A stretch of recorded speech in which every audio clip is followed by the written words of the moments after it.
1991, the number of nations that were categorized as at risk for iodine excess was 0. Well, now that number is 52, and the US is one of those.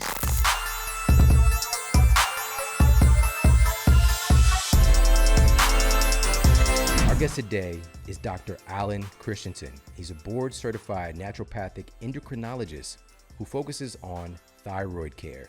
He's a New York Times bestselling author whose recent titles include The Metabolism Reset Diet and The Thyroid Reset Diet, which is out right now. Dr. Christianson has been featured on countless media appearances, including Dr. Oz, The Doctors, The Today Show, and more. And he's the founding president behind the Endocrine Association of Naturopathic Physicians and the American College of Thyroidology. And I'd like to welcome back to the Model Health Show, my friend, Dr. Alan Christianson. Dr. Alan Christianson, my friend, welcome back to the show. Shawn Stevenson, my friend, good to see you, buddy. Good to be with you. Your new book has just blown me away. I just got to tell you. Cool. And it's one of the biggest issues right now in our world, really, that you're addressing. And that's the thing about you. Your work seems to be coming along at the right time when we really need it with real answers. And in the video, if people are watching this on YouTube, you could see a little plushie back there of the thyroid gland itself that Dr. C has. Right about there. Right about there. And this is why I'm so grateful to talk with you, because we can help to kind of demystify the thyroid itself and then dive in deeper. So can we start off there?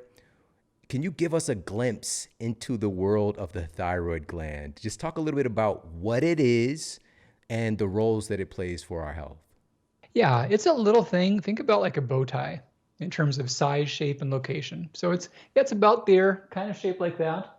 And it controls how we burn energy, how we repair our tissues, and how we send nerve impulses throughout our system. So like a lot of really big stuff it's in control of. Wow, that's crazy. And it's also is it on the HPA axis? Like it's connected to all of our other endocrine system function, right? You know, it's an honorary member nowadays. They talk Right. about the HPA-T axis. They put a lot of letters in that because you're right. They're totally connected. You know, and of course, and I know you know this as, you know, just working in your practice, that for years, iodine has been one of the big things. And if folks are dealing with thyroid issues, sometimes haphazardly start throwing iodine at it, but you really bring to the table in the new book some of the really concerning things about iodine, and the relationship between iodine and the thyroid is remarkable that you're sharing, and in many ways unexpected. So first of all, most nutrients are used by the body for producing countless reactions. But can you share why iodine is very unique in the roles that it plays? Yeah, so that's a big one. Like you said, magnesium, zinc, they've got hundreds of jobs. Iodine has one, best we can tell. And the other thing that's weird about it is that the amounts used are so infinitesimal, the body has to have this massively powerful pump to pull it in to get it to the concentrations needed. And that's not true for any other nutrient. So yeah, just one job, just one part of the body, and then that concentrating mechanism, totally different. So when you say a pump, Yeah. can you, like, what does that mean? You know, they call it NIS, yeah, N for short for sodium, Na, so the sodium iodide symporter. And basically, the amount of iodine in the blood is always too small for what the thyroid needs, and so the body can regulate that. So you pull it in, and what's in the thyroid can be 50 or 100 times greater than what's in the bloodstream. And iodine has two chemical forms. To be really precise, iodide is what we ingest. But after we concentrate it, then that turns it into iodine. Iodine is a hot potato. It's this massive source of free radicals. It's pretty much like bleach, you know? So you've got to have it in controlled environments. I imagine the scientists with the big tongs and like the smoldering little cauldron, your body does that with iodine. Wow, that is such a great imagery for that. And so it's used almost exclusively by the thyroid. And what is the purpose? What is your thyroid really using it for? Yeah, so the thyroid hormones we mentioned, how they control metabolism, tissue repair, nerve conduction, they do that by thyroid hormones. And these thyroid hormones enter the cells. And the thyroid hormones are just a special protein with 4 iodine atoms stacked up on it. And the body kind of pops those iodine off as it uses it up. So yeah, iodine is the backbone for the active thyroid hormones. Wow. And again, it's very rare as far as so many other nutrients that we know about for the human body, because iodine is for this specific purpose. Now, can we talk a little bit about the concentrations in the thyroid itself of iodine? Because again, I know that a lot of what's in our bloodstream, for example, these are the nutrients that we need for different tissues to function. We have some storage capacity, but there's a big difference in the concentration that's needed and that's held in the thyroid itself. Right. And that's the thing. So like magnesium or zinc, there's a certain amount in our bloodstream, and that just washes through our muscles or liver. You can imagine like you've got, I don't know, something in a sink and you throw the sponge in there and there's a little soap in the sponge. So that's how nutrients work. But iodine's not like that. It's got to be pumped in.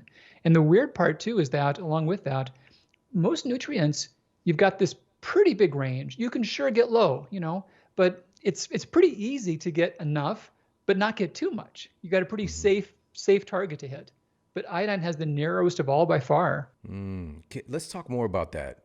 That's exactly what we need to get into, because again, I think folks knowing like I need iodine or I might have too much iodine, that it is such a narrow, and this is one of the big things I got from your book, probably more so than any nutrient, the range of what's optimal and what is in a place that it can't hurt you, right, is very narrow compared to other nutrients. So can we talk a little bit about that? For sure. So like bottom end and top end, and the bottom end is probably somewhere around 50 mcg per day, which is not too hard to get in the modern world. The top end, here's where it's interesting. This can vary. So some people have different levels of iodine tolerance. There doesn't seem to be a big difference in iodine requirements. There's no real people that we know of that need massively higher or lower amounts for that low end. But some people can tolerate more and do fine with that, but many cannot. And those are the ones prone to get thyroid disease. So that upper limit is probably somewhere around 200 micrograms for those who are more sensitive to it. So it's an insanely narrow window. And just overall, you gave the analogy of a lentil, the size of a lentil as far as the amount of iodine that we'll need like for an entire year. Yeah. About a teaspoon is your lifetime supply, your lifetime requirements. That is bananas. Because again, we hear so much about it in relationship to the thyroid, yet we need so little. Mm-hmm. So let's talk a little bit about that, because and again, most nutrients are found in semi-predictable amounts in food, for example. Yet iodine can vary wildly. Is that right? That's completely true. And that's why you won't see iodine on food labels. It won't list the iodine content. And that's also why you don't see iodine on databases for nutrients in foods. You can look at like, Chronometer or Nutrient Facts or all these different good databases that will list out how much taurine you'll find in ostrich meat, all these obscure things, but none of them will give you iodine because it's so variable. So I have pulled together data and I have averaged that, but many foods, their amounts can vary tremendously. One study showed that you could get a box of pizza, right? You could go to your corner store, get box of pizza, whatever brand. You could drive 3 blocks, get the exact same brand of pizza. The iodine content could vary from 30 to 1,000 micrograms from one to the next. Same story with bread. You could go buy some bread in the supermarket, and one slice of bread in the same package might have 50 micrograms. The next slice could have 1,100. And so, this fluctuation is what's hurting us. Wow. I think it's important, of course, to touch on what can happen, because in past decades, people have seen issues with deficiency in iodine.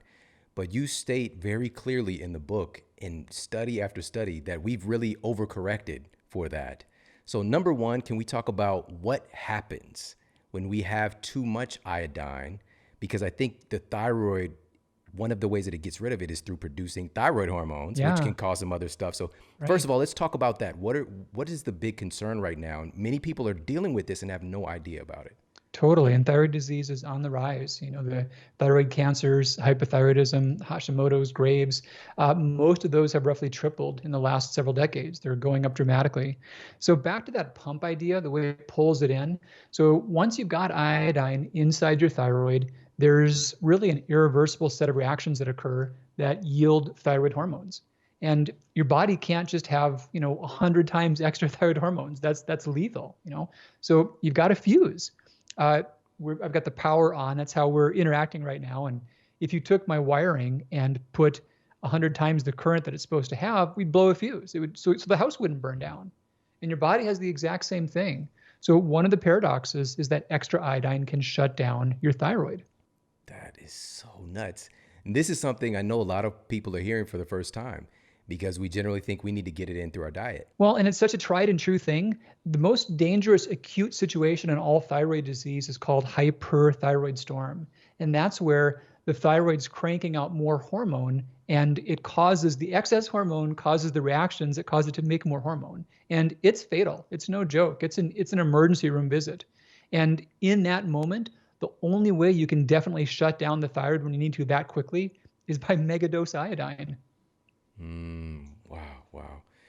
Well, just for folks listening who have seen benefit by getting some form of iodine in, there is such thing obviously as iodine deficiency, but as mentioned in our culture, we've really overcorrected for this deficiency. And now some of the data that you showed, maybe 30 to 40% of adults are consuming unsafe levels of iodine right now. You know, it's fascinating. We've looked globally, and back in 91, there was about 112 nations were categorized as severely iodine deficient by the World Health Organization. And that was a travesty. I mean, we had about 1 billion people that their brains couldn't develop fully because of a lack of a cheap enough nutrient. And it was a righteous campaign. They worked hard. Public health did what it was supposed to do, and they reversed it. By 2014, that 112 number was brought down to exactly 0. So it was a huge win. But on the flip side of that, back in 1991, the number of nations that were categorized as at risk for iodine excess was 0. Well, now that number is 52, and the U.S. is one of those. And then we look further, like subpopulations per age, gender, ethnicity. And like you said, many subpopulations, 30 to 40% of people are way up at unsafe ranges. Wow. Again, this might be a game changer. Well, will be for a lot of people to find this out. Could you share, there was also the FDA's total diet study that you talked about. Can you share that? That was pretty wild. So kind of back to the slices of bread or whatnot, they also looked at how it's changed over a similar time frame. And this is a recurrent theme. I don't know if you've caught that, but yeah, 1990s, 2000, 2010, 2020, we're seeing thyroid disease go crazy. And this is when the iodine levels in the modern world has gone up as well in lockstep. So the total diet study showed that of 23 of 25 higher iodine dietary sources, 23 out of 25 went up, many by threefold in that time frame. All right. Now, again, I want folks to really get this, that who've been struggling with thyroid issues for years and trying to figure this thing out. And this is so left out of the conversation. This is really the first book to bring this to the forefront in this way, that too much iodine is likely driving a huge amount of the issues we're seeing right now. Another thing, because again, from my practice to many of my colleagues, same thing. We're looking at how can you supplement? Let's supplement. Iodine is so important, and it's absolutely important, but there is a very thin line of what is optimal. And you talk about in the book as well, the situation with multivitamins, right? And can you just share a little bit of the data on that? Because that is another big place of concern where we might be getting too much iodine and causing all kinds of thyroid dysfunction. Yeah, that's crazy. There's these big random unexpected sources, and that's one. So multivitamins have some, and most were calibrated in time frames in which a little extra was useful for many people. However, that time has come and gone. The other problem is that I mentioned how iodine is this volatile thing. It's hard to make stable in products, So in multivitamins, one study pulled 120 common products and analyzed 60 of those. So it looked at how much iodine was on the label and how much iodine was really in the pill. And those two numbers were never within even 5%. And in many cases, it was 3 to 4 times as much. So some multis were listing that they had 75 or 100 micrograms. They had 300 or 400 micrograms on assay. Oh my gosh. So this is something to be more conscientious about. And obviously, this is a big issue, and we'll keep circling back to this and trying to dial in the optimal amount of iodine for ourselves. But also, I love that you dive in, because this is really a thyroid reset. It's a thyroid reset diet. You talk about many other things that are contributing to our high rates of thyroid disease. So first of all, before we even get to that, I want to talk about, because it's not just about hypothyroidism or hyperthyroidism. Let's talk about some of the other thyroid conditions that folks might be experiencing. Yeah, you mentioned two big ones. So the main ones are diseases that affect the function of the gland, the structure of the gland, and the immune system surrounding the gland. So the structure of the gland can develop cancers. The wrong cells can grow and grow out of control. The gland can develop nodules and goiters. It can get big and lumpy. So that's the structural diseases. Now you mentioned some of the functional diseases. It can make too little hormone or way too much hormone. And then the last part is autoimmunity. So the body can Right. attack the gland by mistake. Let's talk. We got to talk more about this. Yeah, So this would be in the camp of Hashimoto's. yeah. So what does that look like? How does that come about? That's basically, so I mentioned how iodine sticks onto this protein. The protein is thyroglobulin, and it's a really long chain that has many different tyrosol residues, many possible places iodine could stick.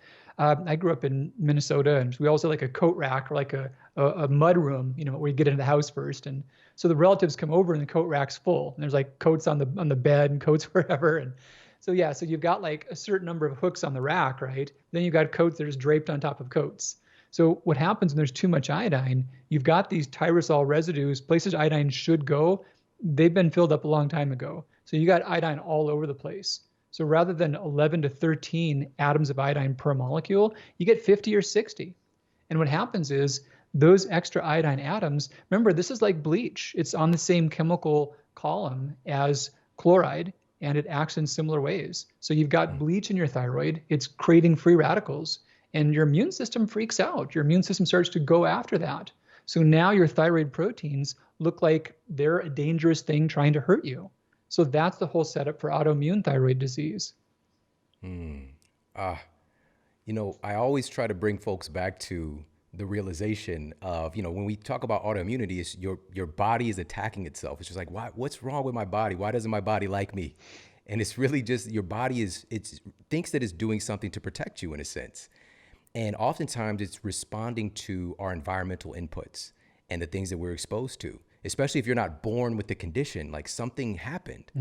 And you've said a couple of things throughout that I don't want to skip over. You mentioned a relationship to the development of the brain. Yeah. And I actually talk about this in Eat Smarter and how thyroid hormone is involved in cognitive performance. And also your last book really is the absolute pinnacle in works around liver function and how important that is. And these two powerful organs have a intimate relationship as well. Yeah. The thyroid and liver. Can we talk a little bit about that? Yeah, for sure. Yeah, very, very much so. So the thyroid hormones are super exacting, and the amount you need can vary per part of your body and per time of day and per circumstances.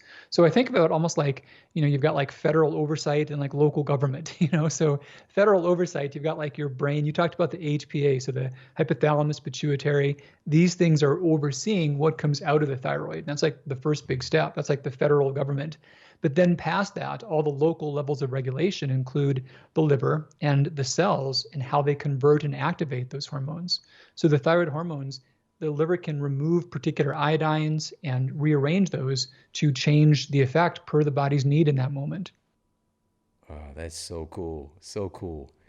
And can there be any downstream? Would this actually be downstream, or can there be upstream interactions with our adrenals, for example, which is on that HPA axis? Yeah. So what happens there is the adrenals, their slope, they're coming and going. Cortisol makes this spike, this shutdown. There's this gentle daily slope. And so what that does is it creates the right cell permeability for hormones, including thyroid hormone. So if there's not a good cortisol slope, the thyroid might need to work harder to adapt to that because the hormones aren't really getting through to where they're needed properly. That's interesting. Very interesting. All right, now to circle back, let's talk about some of the other things that can contribute to these, again, skyrocketing rates of thyroid issues besides our food and supplements, which again, I want to keep bringing this back because I don't think a lot of us realize the variety as far as the range of iodine we might find there. But what are some of the other things contributing to this epidemic that's taking place with our thyroid? Yeah. there's three big macro drivers for thyroid disease. You mentioned Hashimoto. So Dr. Hiroko Hashimoto wrote his paper defining thyroid disease as autoimmune back in 1907. And 2007, researchers said, well, 100 years have passed. What do we have to show for it? And they realized that Dr. Hashimoto may not have been proud. There was a lot more that needed to be done. So they set to figure out what can we say now with certainty. And the three drivers they talked about that are pretty irrefutable by any angle of data analysis are age, gender, and iodine status. That's what they came down to. So age and gender, that's about the cards we're dealt. Not they're called the existential risks. We can't do much about those. There are factors that are more historical, like back in the newer days of radiation, people would get their tonsils irradiated for a sore throat and work like gangbusters, but they would get thyroid disease decades later. So there are things like that. But as far as things that we know are drivers that we can control, iodine's one of just the biggest one. Awesome. Okay. Now, what about, and these are just jumping up for me, what about some of these, and you talked about this as well in relationship to the liver, but the toxicants that we're exposed to. I know the thyroid has like it's an interesting resonance that it has with the environment. Is there anything in our environment that might be contributing to the problem? Anything with our use of plastics, anything like that? You can take a list of 300 different chemicals, and people that have thyroid disease will be a little higher in some of those than others. So it's certainly a contributor. And the thought is that some things get pulled by that same pump and concentrated in the thyroid to a greater degree than they might even somewhere else in the body. Okay. So is there anything specific we might want to be on guard for? So one big one is another big hidden source is the topical compounds, cosmetics. That was something that really shocked me, what a factor that was. Tell me more, Dr. C. Well, so iodine, we absorb it. This is pretty wild. I learned this not too long ago. We breathe it in. So no joke, there were some areas in Ireland where they had these massive kelp beds that had washed ashore, and this village is right up against that. And dietarily, they should have all been deficient. They weren't. And so they did isotope assays, and you can breathe it in. You can actually, there's almost no way we can't absorb it. We're really good at getting it inside of us. So we can breathe it, we can ingest it, and it comes across our skin really well. So in 2018, the FDA found that many hospital workers that were using iodine-based hand sanitizers, they were getting alarming rates of thyroid disease. So they started checking their iodine levels and saw that they had these massive, excessive, unsafe amounts. So they banned iodine from hand sanitizers. Now, the next step, which is being looked at, is personal care products. They have yet to act, but that is in the works right now. We now know that about a quarter to a third of, whether it's natural or not, doesn't matter, personal care products have ingredients that contain unsafe amounts of iodine. Oh my goodness gracious.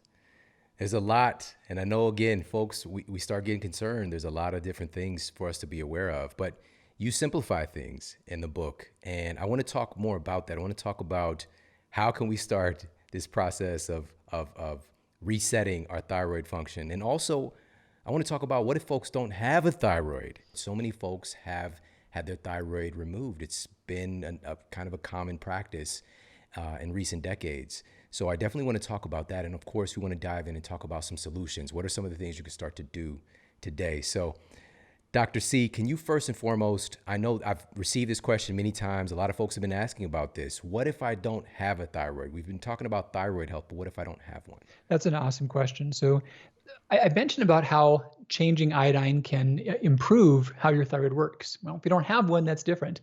But there's two parts to that. So I talked before about how there's your brain telling your thyroid to work, and there's this local government controlling how your body uses thyroid hormones. So with extra iodine in the body, it affects both of those. It affects how your thyroid works if you've got one, but if you need thyroid medication because you don't have one, it also plays havoc with how your cells respond to those thyroid hormones. And that's why so many people can be taking what should be sufficient, but they don't feel it. They're still struggling and still symptomatic. That's crazy. Crazy thing too is this is not common. I used to say that if someone doesn't have a thyroid, that's never going to change. I've seen that change. We've had people to where there must have been a few cells that were left post-surgery, but they've grown back. So that's not common. But even apart from that, though, many that don't have a thyroid, when they start to regulate their iodine, they notice their symptoms doing better. They were on the same meds they were on, but they weren't working before. And they start to absorb the hormones more effectively, and they see their symptoms controlled better. So bottom line, there is hope for There folks is if hope. they There's have. rarely hope in the sense of not needing to take thyroid medication, but there is hope in the sense about feeling like you did before this all happened. Yeah. Okay. That's good news. That's good news. But I got to hear more about, and I know you mentioned that this is uncommon with thyroid, but I know I've heard this many times, thyroid tissue growing back. And it just gets me in the mindset of the liver being able to regenerate. Dude, if you'd have asked me about this, like maybe one of the times we talked like 7, 8 years ago, I wouldn't have been optimistic about this. But there's been these new studies, and what they've shown, one of the more dramatic ones, they took a large group of people that were pretty severely hypothyroid. They had been that way for about 4.2 years on average, and their scores showed they were, 3 times above the normal range. They were completely abnormal. Their glands were really shut down. So for 3 months, all they did was an iodine regulated diet, basically the thyroid reset diet. And at the end of that 3 months, 78.3% of people had normal thyroid function with no medication. Well, and actually there's more levels to this. So the remainders, those that didn't get better, there was 3 groups. There was those to whom their levels were off by much higher amounts and they weren't normal. They were darn close. Their scores were, a normal range for a TSH can be about 0.4 to 4.5. Some people were 200 or 150, and they came down to 20. So they weren't normal, but they were heading there if they had given more time. That was one group. Another group, they measured their iodine status, the ones that didn't respond, and many of them, perhaps the instructions weren't clear enough. Maybe, I don't know, maybe they didn't take it seriously, whatever, but they weren't at the targeted window. And the last group was those to where they did get to the targeted window, but their levels didn't budge. And that was only about 3% of people. Wow, that is incredible. That's incredible. Yeah. I want to drive this point home, really, because, of course, there's going to be many folks who don't have a diagnosed thyroid condition, but they might be struggling with weight loss. They might be struggling with chronic fatigue. I want to drive this point home. How much does our thyroid really matter in that equation? It's cool you said those two things because they're two sides of the same coin. When your body works well, you take stored energy and you make power out of it. You turn it into gasoline and you go. You feel good and you're active. But when that's not working right, that stored fuel is stuck. And then that's the weight loss resistance. So we measure basal resting metabolic rate in people. You can simply measure someone's oxygen utilization at rest, and you can calculate how well they're burning energy. And those with thyroid disease, they've been shown to have 60 to 70% suppression, lower basal metabolic rate. So basically, they could have their metabolism down by 1,200 calories, more than it would be otherwise. Like 12 hours in the gym, that doesn't happen. Say that again. You got to say that again. So people could have a resting metabolic rate of 2,000, 2,200 calories. With hypothyroidism, that could be as low as 900 or 1,000 resting metabolic rate. Yes, this is what we've been talking about for quite some time now. Yeah. Are these epicaloric factors, these things that are determining your rate of calorie expenditure that are outside of the realm of the conventional conversations that are just so limiting and frustrating for people who are doing the things. Right. They're counting their calories, but the things that are managing those things are discombobulated. Well, and if your resting metabolic rate is around 1,000 calories, and if you need to have a deficit of 500 to 700 calories to lose weight, that's just not doable. You can't nourish yourself like that. It's just not possible. I hope that this is speaking to some folks' hearts who've been battling with this issue and doing the calorie restriction. And then you've got, quote, weight loss doctors out there with memes making fun of people who say that they're in a calorie deficit, but they just act like they're lying or they're not trying hard enough. I can think of so many times where people just like that. We've sat down with them after measuring the basal metabolic rate and seeing that it's like 800-900 calories, and they just break down into tears. They're like, I knew something like this was happening. I've been starving, I've been struggling, I've been exercising, and things haven't budged. All right, Dr. C, let's talk about how do we fix this. Let's talk about some real solutions. And by the way, again, this is all in the thyroid reset diet. And Dr. C has had such an impact on me in so many different dimensions. When I talk with you, I think differently when I walk away from the conversation. You know, I always pick up a new way of thinking, not just a new thought, but a new way of thinking about something. That's And awesome. so let's dive in and talk a little bit about this. What is the thyroid reset diet? And you mean that? You mean I like we're do. resetting what things are doing? Yeah. So this came about, the study that I mentioned. There are imaging tests and there are medical procedures that require people to be in a low iodine state. So we've had these medical low iodine diets for a long time. Generally, they were only done for a few weeks at a time before a procedure, but the observation was many people spontaneously had their thyroid function get better from that. So that's why they did the studies that were done on a longer period. So what's different about the thyroid reset diet is that it's nutritionally complete, it's whole foods, it's a healthy diet. It's not just cut these things out. It's, eat foods that are good for other reasons. And you can easily do it if you're autoimmune paleo, if you're vegan, if you're gluten-free, if you're just generally healthy. It's easy to work around any of those ways. And there's two stages to that. The first is that reset stage, and that could be 3, 6, maybe 9 months. It's based upon how someone's thyroid responds. But if they get to a low enough window, the thyroid can unload that built up iodine that's hurting it. So once they then corrected their function, now they've got more latitude back again. So now they just think about maintenance ideas. They can have more leeway. Okay, so and you have these categorized as well. Like you got like green light Yeah. categories, you got yellow light, and just very simple principles. And then and there's so much food that you can eat. Yeah. It's not a deprivation thing. It's just like, let's help your body to unload this iodine. Well, and that's the part I'm really excited about is that, yeah, there's no food categories that have to be eliminated per this context. If someone is cutting things out, they easily can, but there's always easy parallel swaps. And it's so simple. Yeah, the reset is green light foods, whatever, they're available. And the maintenance is up to 1 or 2 yellow light foods per day. It's just that easy. All right. Before this was off camera, off recording, I asked you about, I was like, Alan, listen, am I just crazy, or do I remember my grandmother putting some kind of like iodine solution on a cut that I had? And you were Totally. like, no, Shawn, you remember correctly. It's been used for a long time, and it's a really useful thing. It's not the villain. It does a lot of helpful things. It kills bacteria. However, we do absorb it topically. And there's still a bit of you love myth busting. There's still a bit of a myth going around that you can put iodine on your skin as a diagnostic test. And the story is that if you paint on a square that's, 2 inches by 2 inches, if that square disappears in 24 hours, your body was hungry for it. That's the gist of it.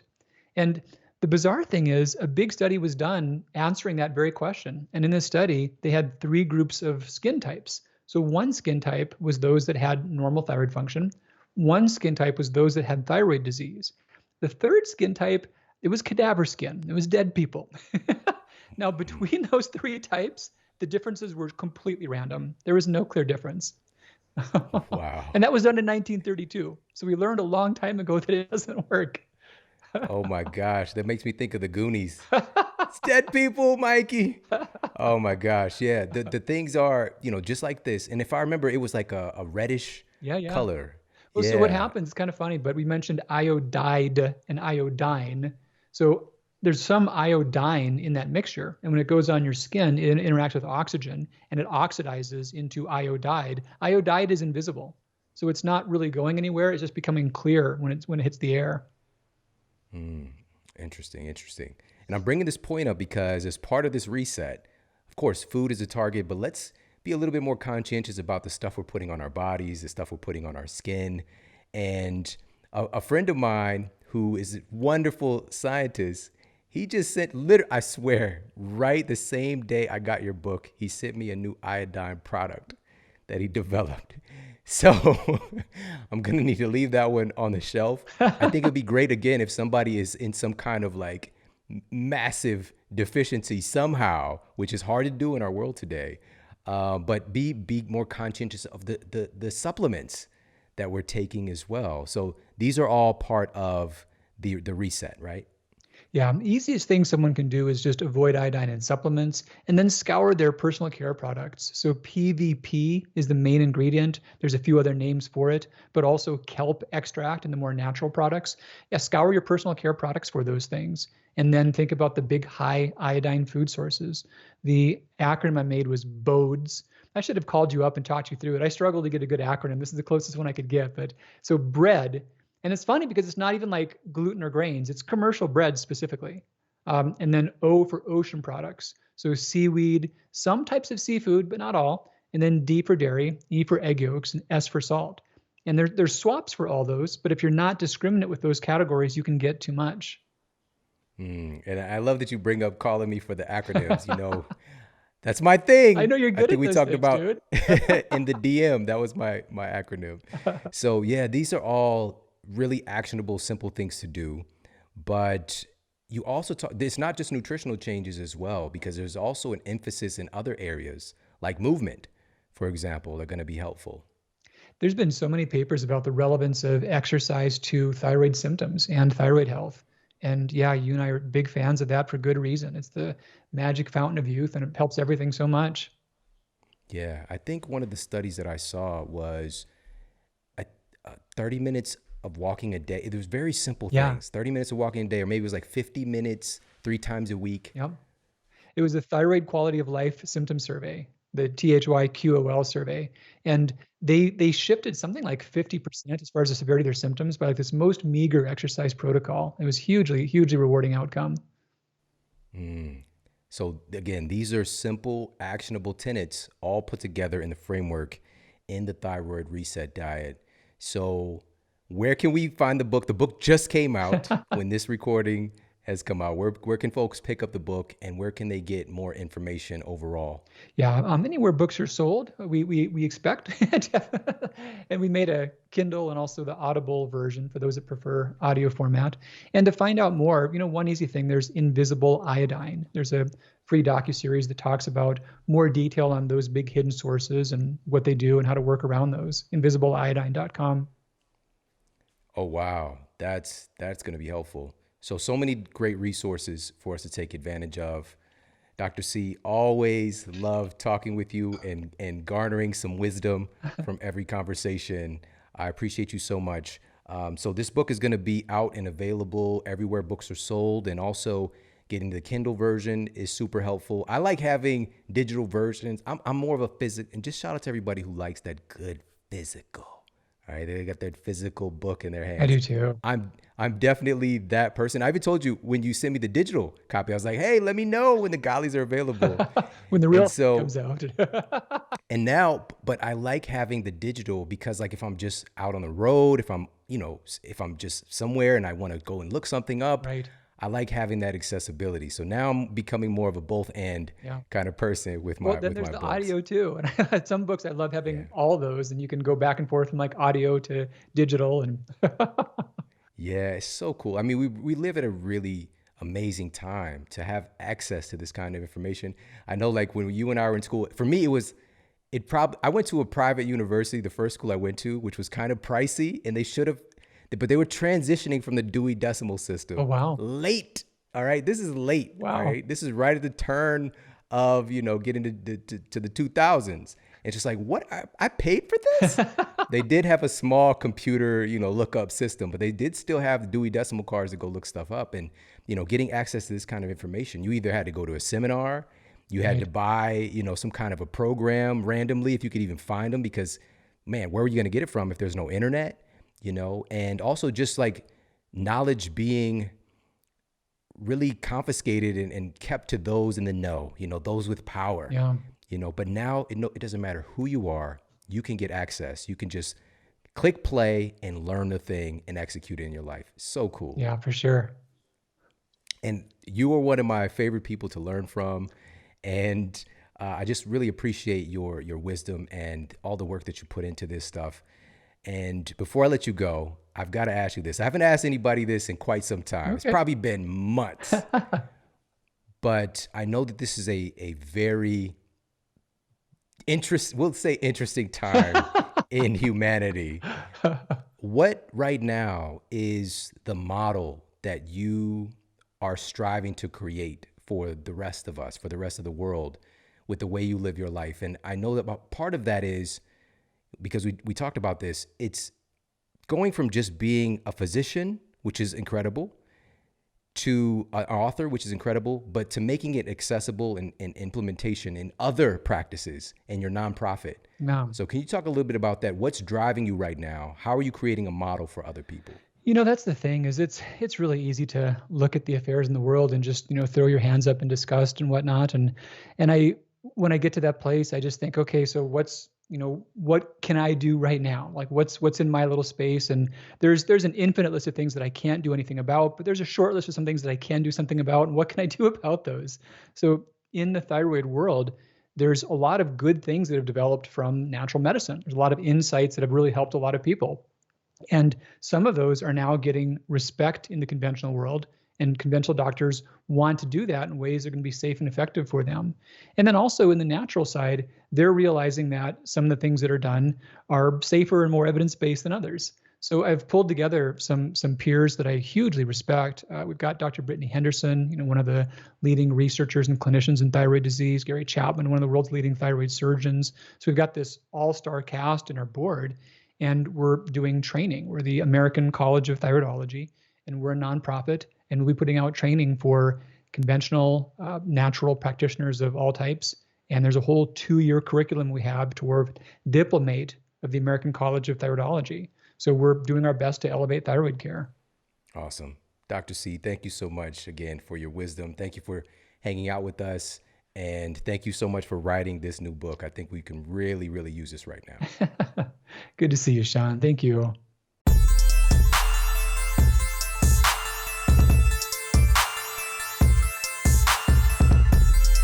Hey, if you like this video, make sure to check out this video right here to optimize your mindset and to achieve your goals faster. Only 5% know what they want. Of those 5%, only 2% know how to get it, and only 1% know how to enjoy it once they get it. Think of all the billionaires you've heard of.